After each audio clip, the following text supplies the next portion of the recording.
All right, let's get into the next chapter, which is Joshua 5, which is a continuation of what happened in Joshua 4, and so on.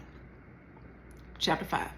When all the Amorite kings west of the Jordan and all the Canaanite kings who lived along the Mediterranean coast heard how the Lord had dried up the Jordan River, he did that in chapter 4, so the people of Israel could cross, they lost heart and were paralyzed with fear because of them. At that time, the Lord told Joshua, make flint, take a rock, get it sharp, and make flint knives and circumcise this second generation of Israelites. So Joshua made flint knives and circumcised the entire male population of Israel at Gibeath-Haaraloth. That's the place he did the circumcision of the men of Israel. Joshua had to circumcise them because all the men who were old enough to fight in battle when they left Egypt had died in the wilderness. Those who left Egypt had all been circumcised, but none of those born after the Exodus during the years in the wilderness had been circumcised.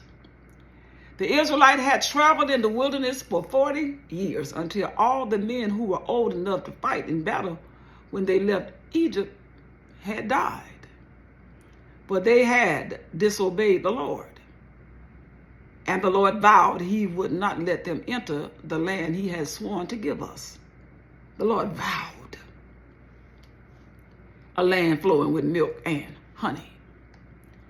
So Joshua circumcised their sons, those who had grown up to take their fathers' places, for they had not been circumcised on the way to the promised land. After all the males had been circumcised, they rested in the camp until they were healed. Then the Lord said to Joshua, today I have rolled away the shame of your slavery in Egypt. So that place has been called Gilgal, Gilgal, to this day. While the Israelites were camped at Gilgal on the plains of Jericho, they celebrated Passover on the evening of the 14th day of the first month. This is what Moses told them. Now they are carrying it out. The very next day, they began to eat unleavened bread and roasted grain harvested from the land.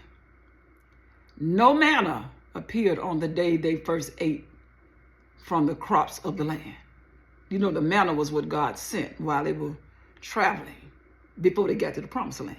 But now, no manna appeared on the day they first ate from the crops of the land. And it was never seen again. Oh, now you got to put some seed in the ground. God has said, I'm giving the tray back to you now. So from that time on, the Israelites ate from the crops of Canaan. God said, I'm not fixing the meal.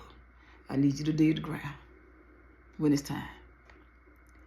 When Joshua was near the town of Jericho, he looked up and saw a man standing in front of him with a sword in hand. Joshua went up to him and demanded, are you a friend or a foe, an enemy? He said, neither one. He replied, I am the commander of the Lord's army. I ain't come to be your friend, and I did not come to be your enemy. I came in behalf of the word of the Lord, and I am commanding. At this, Joshua fell on his face to the ground in reverence. I am at your command, Joshua said.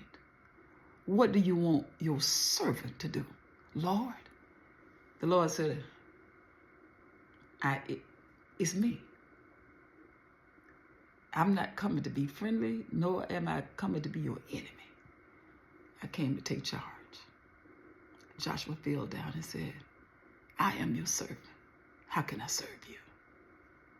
The commander of the Lord's army replied, take off your shoes. Take off your sandals. For the place where you are standing is holy. And Joshua did what? As he was told. Let's see what's going to happen after this. Stay tuned. This was Joshua chapter 5.